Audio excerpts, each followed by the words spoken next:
প্রত্যেকটি অফিসেই কিছু মানুষ আছে ফাঁকিবাজ, কর্মবিমুখ, সুযোগ সন্ধানী। এই মানুষগুলোকে এড়িয়ে চলুন।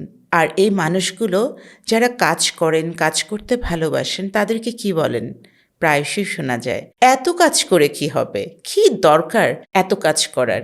যান তো, বাসায় যান, আর কাজ করতে হবে না। কি করবেন? শুনবেন, কিন্তু আপনি আপনার লক্ষ্যে স্থির থাকবেন এবং আপনার কাজ করবেন এবং প্রয়োজনে এদেরকে এড়িয়ে চলুন। আবার এরা কখনো কখনো ঈর্ষান্বিত হয়ে অনেক ধরনের গুজবও ছড়াতে পারে আপনার নামে।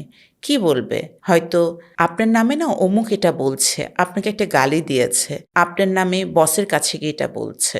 এই সমস্ত গুজবকেও এড়িয়ে চলবেন এবং সত্য হলেও এবং সেই ব্যক্তিকে শনাক্ত করতে পারলেও কি করবেন? নীরব থাকুন, শান্ত থাকুন, রিয়্যাক্ট করবেন না। আপনি যখন আপনার কাজকে ফোকাস করবেন, অর্গানাইজ থাকবেন, দেখবেন এই সমস্ত নেতিবাচক মানুষ আপনার কিছুই করতে পারবে না।